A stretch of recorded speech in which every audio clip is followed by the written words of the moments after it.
YouTube in the Deep South, college football is king, and on the plains of Auburn, the battle cry is War Eagle. My name is Kennard Vernon Stewart here for the podcast, and we are talking Auburn football. If you feel compelled to, go ahead and like this video, comment, and subscribe to Vernon Speaks Sports Auburn. And as always, it's great to be an Auburn Tiger, War Eagle. Now, Auburn enters another week of fall camp, and it's going to be a lot of things that are going to take place as to whether Auburn is going to be successful in year 2 of Hugh Freeze's tenure as Auburn's coach. Now, I tend to believe that the success of Auburn football, rests on a handful of factors. Usually, if you think about it, any endeavor to succeed or fail usually rests on about a half dozen number of factors that really matter. Now, one, I think Auburn absolutely has to go 5-0 going into the Georgia football game. And I think this is going to be a made-for-TV situation if they do, especially coming off of a big win against Oklahoma. And you think about those guys having a superior amount of confidence going into Athens, Georgia. See, here's the thing. Going into Athens, Georgia, you cannot go into Athens, Georgia this year. If you're the Auburn Tigers, you can't go in there, 3-2, 4-1. I think you absolutely have to go in there 5-0. At that point, having a win over Power 5 California, over Power 5 Arkansas, and over Power 5 newcomer to the SEC, Oklahoma.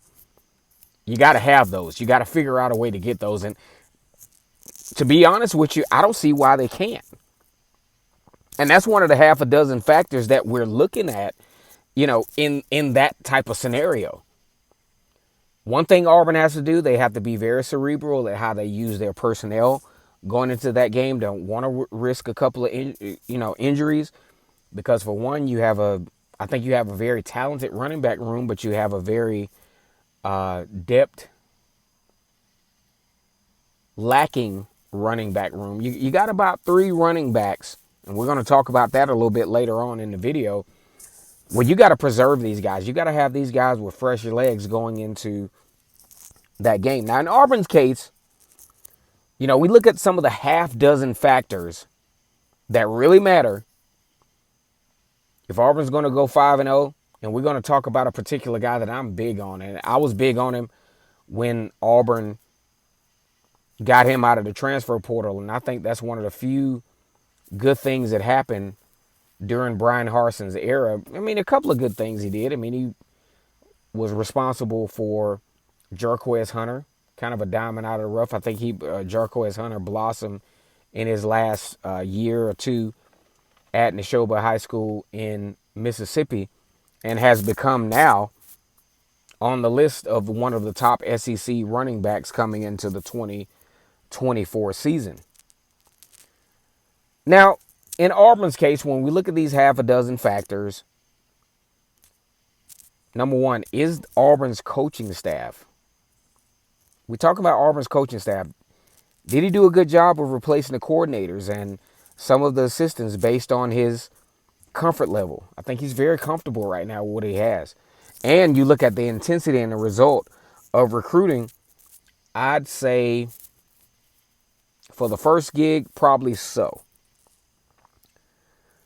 Now, here's another thing. We've been talking a lot about Auburn's receivers. Auburn's receivers really underachieved last year. You don't want a scenario where you're trying to compete for an SEC championship or now a berth in the 12 layout of the college football playoff. I'm going to tell you how you're not going to get there. And this is no disrespect to Rivaldo Fairweather, who I think is going to be a big factor in some of Auburn's personnel packaging. I think Auburn can run a 10, 11 personnel. And I think he can even disguise some personnel there. But you got to factor in Rivaldo Fairweather in that personnel. But going back to the 2023 season, your tight end can't be your leading receiver. And I think everybody knows that. I think everybody understands that. And the fact that Auburn was well endowed to have the opportunity to upset Georgia, have the opportunity to take down Ole Miss at home. All these games were within a touchdown. And God forbid you talk about Alabama, where, I mean, the most improbable defensive scenario led to the most improbable win. I think that probably hurt Auburn fans just as much as the pick six did for Alabama, or the prayer of Jordan Hare at Georgia, because Auburn had him. I mean, it was over. The game was absolutely over. Alabama made every mistake possible to lose that game, not only to go on and beat Georgia, a Georgia team that has not lost a game in years, and find themselves in the college football playoffs. I thought that was absolutely phenomenal. And I think that gave Hugh Freeze some confidence, because he recently did a interview where he said, you know what, I should have beat Saban 4 times. And I don't know about the other 3, but he definitely should have beat him last year. So that's one of those factors. Will Hugh Freeze, with the addition of the Freeze Five, who have been getting raves, you talk about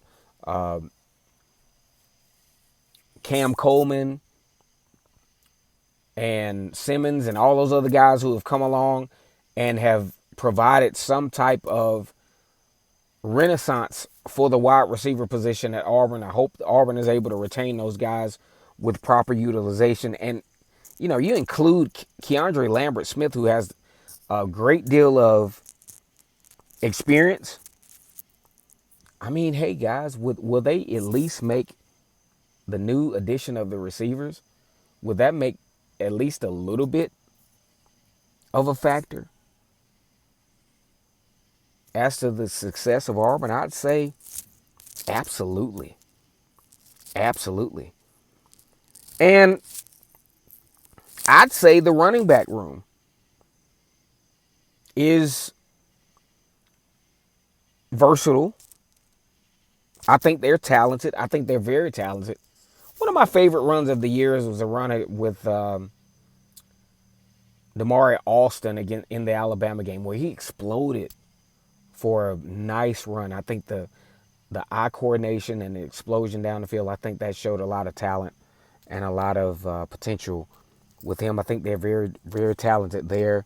Got to be a little bit cautious with the injuries. I think that's necessary, but they do show some dynamic activity when you look at the versatility of Jerquez Hunter. Jerquez Hunter has shown the ability to catch the ball out of the football, out of the backfield. He's also, you know, kind of a ABC gap type runner. He can do that. He can bounce the thing to the outside.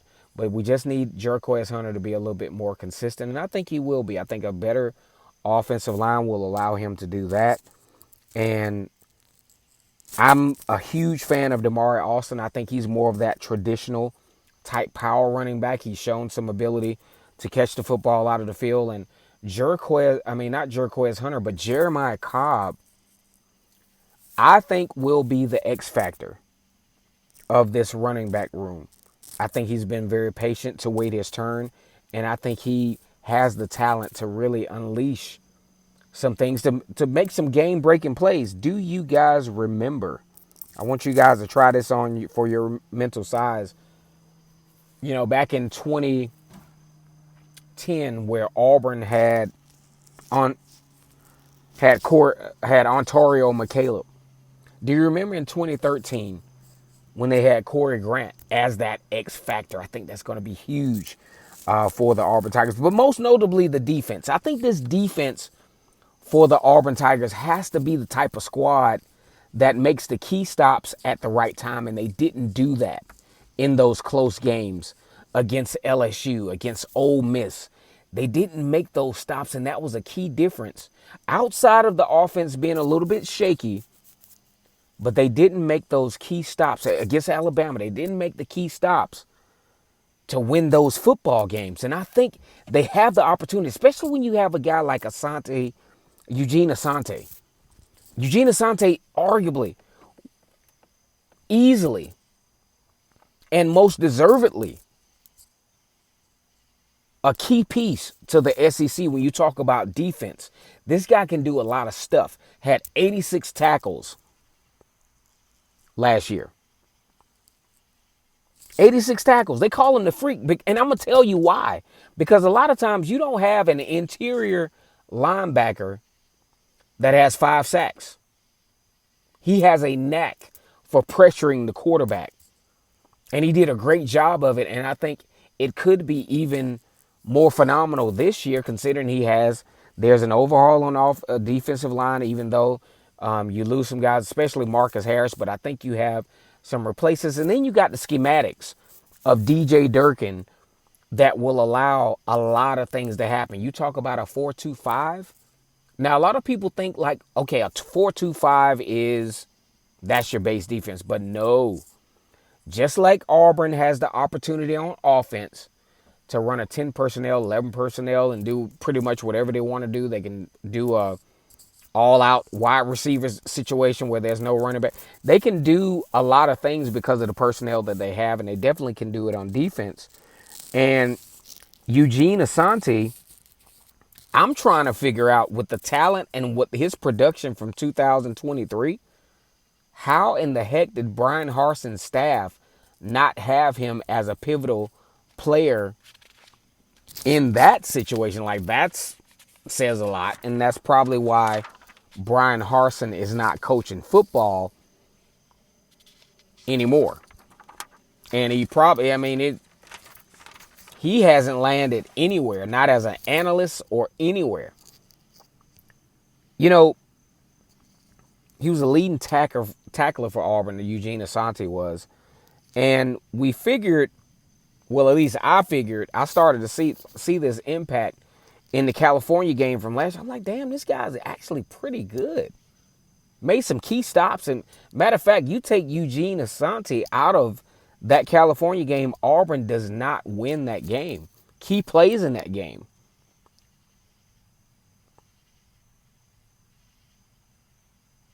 Enters the season as a top SEC defensive player in that California game because of his efforts. 12 tackles, 1 sack. He was the SEC player of the year. Had double-digit tackles in the big games. He shows up for the big games. And that's why they call him the freak. Had 5 sacks for the year, which is strange for an interior linebacker. A 67-yard scoop and score, most notably almost like trucked Jimbo. I don't know why the hell was Jimbo Fisher even on the field to begin with. But either way, he made his mark last year. Can Eugene Asante follow up his efforts from the year prior and help get this team for Auburn to a 5-0 start, which they absolutely need, and provide some confidence down the stretch, which could possibly lead to some upsets? And I ain't going to call no names, against some teams that they probably are not picked to beat. Probably some teams that I didn't even pick them to beat. Now, if you're a gambling kind of guy, you already know that Auburn does not have a good chance to win the SEC championship. Has actually a better chance to get to the college football playoff than they do to win the SEC championship. And on a smaller scale, if you want to do wins and losses, the over-under is 7.5 wins this year. And because of what Auburn has done in the offseason and what they have coming back, I picked the over on the 7.5. I got Auburn at 8 wins this year. But, of course, you start to look at how things progress, and then you probably think like, damn, I did the right thing in making that over. Or I probably should have picked the under. I just do not think, with the talent that Auburn has, that this is a team that will win less than 8 games. Win less than, you can't win 7.5 games, but that's where they've set it at. So if you're an aggressive gambler and you're willing to take that chance, I think you should take the over with Auburn. And yeah, you can, this might be one of those things that might not age well.